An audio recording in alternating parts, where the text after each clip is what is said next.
ಸ್ವಾತಂತ್ರ್ಯ ವಿರೋಧಿ ಬೆಳಗಾವಿಯಲ್ಲಿ ತುರ್ತು ಪರಿಸ್ಥಿತಿ ಘೋಷಣೆ ಮಾಡಿದ್ದಾರೆ. ಒಂದು ಸಮುದಾಯದ ಜನರ ಮೇಲೆ ದೌರ್ಜನ್ಯ ಮಾಡ್ತಾರೆ, ಲಾಠಿ ಚಾರ್ಜ್, ಮುಕ್ತ ಜನರ ಮೇಲೆ ಲಾಠಿ ಚಾರ್ಜ್ ಮಾಡ್ತಾರೆ. ಸಿದ್ದರಾಮಯ್ಯ ಸರ್ಕಾರಕ್ಕೆ ಧಿಕ್ಕಾರ, ಸಿದ್ದರಾಮಯ್ಯ ಸರ್ಕಾರಕ್ಕೆ.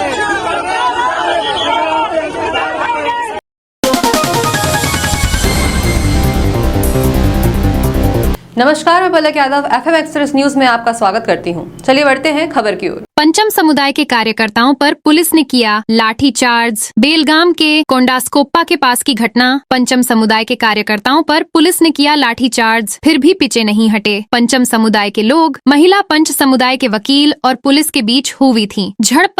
पंचमसाली लड़ाकों ने पुलिस बैरिकेड को उठा के फेंक दी। पंचम समुदाय के कार्यकर्ताओं पर की गई लाठीचार्ज पर समुदाय के लोगों फूटा आक्रोश।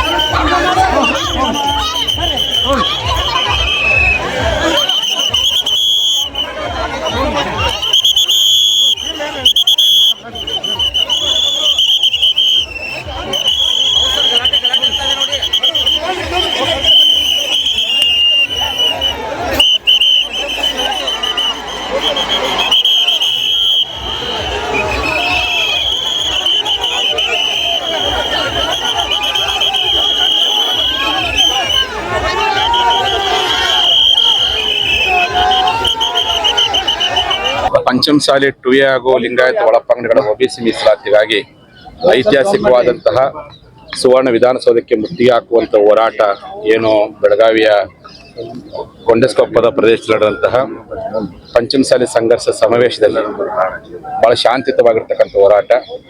ಇಷ್ಟೆಲ್ಲ ಹೋರಾಟ ಯಶಸ್ವಿ ಆಗುವಂತ ಸಂದರ್ಭದಲ್ಲಿ ನಮ್ಮೆಲ್ಲರ ಒಂದು ಕಳಕಳಿ ಆಗ್ರಹ ಏನಿತ್ತು, ರಾಜ್ಯದ ಮುಖ್ಯಮಂತ್ರಿಗಳು ಈ ವೇದಿಕೆ ಬಂದು ಪಂಚಮಸಾಲಿ ಮೀಸಲಾತಿ ಪರವಾಗಿ ಸ್ಪಷ್ಟ ಭರವಸೆ ಕೊಡಬೇಕು ಎನ್ನುವಂತ ಒಂದು ಆಗ್ರಹ ಇತ್ತು. ಆ ಸಂದರ್ಭದಲ್ಲಿ ಸರ್ಕಾರದ ಪರವಾಗಿ 3 ಜನ ಸಚಿವರು ಬಂದಂತ ಸಚಿವರು ನಮ್ಮ ಹೋರಾಟಕ್ಕೆ ಪರಿಹಾರವನ್ನ ಕಂಡುಕೊಳ್ಳುವಂತ ಅಥವಾ ನಮ್ಮ ಹೋರಾಟಕ್ಕೆ ಬೆಂಬಲಿಸುವಂತ ಮಾತನಾಡಲಿಲ್ಲ. ನಿಮ್ಮ ಅಭಿಪ್ರಾಯ ಕೇಳಕ್ ಬಂದ ಸ್ವಾಮೀಜಿನ ಅಂತ ಮಾತನ್ನು ಸಚಿವರು ಹೇಳಿದ್ರು. ಅದಕ್ಕೆ ನಮ್ಮ ಸಮುದಾಯದವರು ಮುಖ್ಯಮಂತ್ರಿ ಬರೋವರೆಗೂ ನಾವು ಹೋರಾಟ ಮುಂದುವರಿಸ್ತೀವಿ, ಇಲ್ಲ ಮುಖ್ಯಮಂತ್ರಿ ಬರ್ಲಿಕ್ಕೆ ಆಗಲ್ಲ ಅಂತ. ಆಗ ನಾವು ಇದ್ದಲ್ಲೇ ನಾವು ಹೋಗ್ತೀವಿ ಅಂತ ನಾವೆಲ್ಲರೂ ನಡ್ಕೊಳ್ತಾ ಶಾಂತಿಯುತ ಹೋರಾಟ ಮಾಡಕ್ ಬಂದ್ವಿ. ಆದ್ರೆ ಇಲ್ಲಿರ್ತಕ್ಕಂಥ ADGP, ಇಲ್ಲಿರ್ತಕ್ಕಂಥ ಪೊಲೀಸ್ ಕಮಿಷನರು ತನ್ನ ಕುತಂತ್ರ ಬುದ್ಧಿಯಿಂದ ಅದೇನು ಮುಖ್ಯಮಂತ್ರಿಗಳು ಅವ್ರು ಹೇಳಿ ಮಾಡ್ಸಾರೋ ಅಥವಾ ತನ್ನ ಸ್ವಾರ್ಥ ಬುದ್ಧಿ ಮಾಡಿ ಗೊತ್ತಾರೋ ಒಟ್ಟಾರೆ ಲಿಂಗಾಯತರ ಹೋರಾಟವನ್ನ ಹತ್ತಿಕ್ಕುವಂತ ಷಡ್ಯಂತ್ರ ಸುಮಾರು ದಿನಗಳಿಂದ ಪ್ಲಾನ್ ಮಾಡಿದ್ರು. ಹಾಗಾಗಿನೇ 15 ದಿವಸಗಳಿಂದ ನಮ್ಮ ಸಮುದಾಯದ ಪ್ರತಿಯೊಬ್ಬ ಪದಾಧಿಕಾರಿಗಳ ಮೇಲೆ ಕೇಸ್ ಮಾಡ್ತು ಗೆದಿಸುವಂಥದ್ದು, ಬೆದರಿಸುವಂಥದ್ದು, ಅವರ ನಂಬರ್ಗಳನ್ನು ಬರ್ಕೊಳ್ಳುವಂತ ಮೆಂಟಲ್ ಅರೆಸ್ಟ್ಮೆಂಟ್ ಮಾಡೋ ಪ್ರಯತ್ನ ಮಾಡಿದ್ರು. ಅದಕ್ಕೂ ನಮ್ಮ ಜನಕ್ಕೆ ಹೋಗ್ಲಿಲ್ಲ.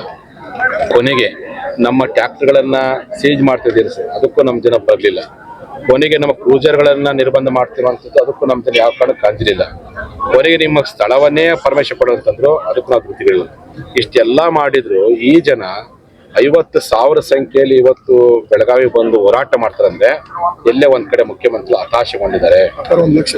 ಲಕ್ಷ ಗಂಟ್ಲೆ ಜನ ಕೂಡಿದ್ರು, ಹತಾಶೆಗೊಂಡ್ಬಿಟ್ಟು ಸ್ವಯಂ ಪ್ರೇರಣೆಯಿಂದ ನೀವು ಇಷ್ಟೆಲ್ಲಾ ದಬ್ಬಾಳಿಕೆ ಮಾಡಿ ನಿಮ್ಮ ದಬ್ಬಾಳಿಕೆಗೆ ಪ್ರತಿ ಉತ್ತರ ಕೊಡಬೇಕು ಅಂತೇಳಿ ಏಟಿಗೆ ಎದುರೇಟ್ ಕೊಡ್ಬೇಕಂತ ಇವತ್ತು ಆ ಒಂದು ಕಿಚ್ಚಿನಿಂದ ನಮ್ಮ ಜನ ಲಕ್ಷಾಂತರ ಸಂಖ್ಯೆಯಲ್ಲಿ ಬಂದು ಹೋರಾಟ ಮಾಡಿದಾಗ ಆ ಹೋರಾಟದ ಶಕ್ತಿಯನ್ನ ಸಹಿಸಲಾರ್ದೇನೆ ಇವತ್ತು ಮುಖ್ಯಮಂತ್ರಿಗಳು ಅವರೇ ಹೇಳಿ ಮಾಡಿಸಾರೋ ಅಥವಾ ಈ ನಮ್ಮ ಕಮಿಷನರ್, ದುಷ್ಟ ಕಮಿಷನರ್ ಅಥವಾ ಇಲ್ಲಿರ್ತಕ್ಕಂಥ ADGP ಇವರಿಬ್ಬರು ಸೇರ್ಕೊಂಡು ನಮ್ಮ ಸಮುದಾಯದ ಅಮಾಯಕ ರೈತರ ಮೇಲೆ, ನಮ್ಮ ರಕ್ಷಣೆ ಮಾಡುವಂತ ವಕೀಲರ ಮೇಲೆ, ನಮ್ಮ ಸಮುದಾಯದ ಮಹಿಳೆಯರ ಮೇಲೆ ಇವತ್ತು ಲಾಠಿ ಚಾರ್ಜ್ ಮಾಡಿ ಅವರಿಗೆ ಬಹಳಷ್ಟು ಜನರ ಕೈಕಾಲು ಮುರಿಯನ್ನು ವರದಿ ಮಾಡಿದ್ದು, ತಲೆ ಹೊಡೆಯುವಂತ ಪ್ರಯತ್ನ ಮಾಡಿದ್ದು ಇದು ನಿಜವಾಗ್ಲೂ ಕೃತ್ಯ.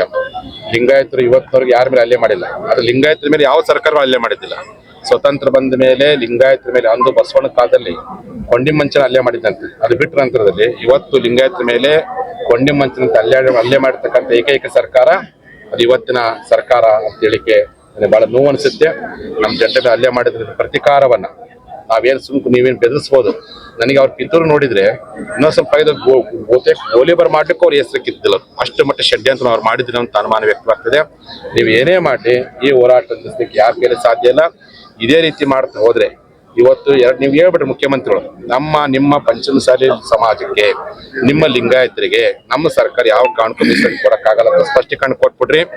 ನಮಗೆ 2028ಕ್ಕೆ ನಮಗೆ ಯಾವ ಸರ್ಕಾರ ಬೇಕು ಆ ಸರ್ಕಾರವನ್ನು ಅಧಿಕಾರಕ್ಕೆ ತಂದು ಅವ್ರ ಮೂಲಕ ನ್ಯಾಯ ಪಡೆಯೋ ಪ್ರಯತ್ನ ನಾವು ಮಾಡ್ತೀವಿ.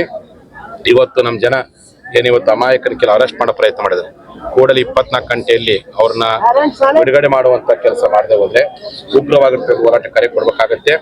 ಈ ಸರ್ಕಾರದ ಈ ಒಂದು ದೃಶ್ಯ ಕೃತ್ಯವನ್ನು ಖಂಡಿಸಿ ನಾಳೆ ಬಿಟ್ಟು ನಾಡಿದ್ದು ಅಂದ್ರೆ ಗುರುವಾರ ದಿವಸ ಬಹುತೇಕ 17ನೇ ತಾರೀಕು ರಾಜ್ಯಾದ್ಯಂತ ಎಲ್ಲ ನಮ್ಮ ಪಂಚಮಸಾಲಿಗಳು ನಿಮ್ಮ ಹಳ್ಳಿಯಲ್ಲಿ ರಸ್ತೆ ಬಂದ್ ಮಾಡಿ, ನಿಮ್ಮ ತಾಲೂಕು ಮಟ್ಟದ ರಸ್ತೆ ಮಾಡಿ, ನಿಮ್ಮ ಜಿಲ್ಲಾ ಮಟ್ಟದ ರಸ್ತೆ ಬಂದ್ ಮಾಡಿ, ನಿಮ್ಮ ರಾಷ್ಟ್ರೀಯ ಹೆದ್ದಾರಿಗಳನ್ನು ಬಂದ್ ಮಾಡಿ ಸರ್ಕಾರ ಮಾಡತಕ್ಕಂಥ ನೀತಿಯನ್ನು ಖಂಡಿಸಿ ಕೂಡಲೇ ಮುಖ್ಯಮಂತ್ರಿಗಳು ನಿಮಗೆ ಇವರಿಬ್ಬರು ಅದಾರೆ ಯಾರು ADGP ಮತ್ತು ಪೊಲೀಸ್ ಕಮಿಷನರ್ ಇವರನ್ನ ಕೂಡಲೇ ಸಸ್ಪೆಂಡ್ ಮಾಡುವಂತದ್ದನ್ನ ನಾನು ಆಗ್ರಹ ಮಾಡ್ತೀನಿ.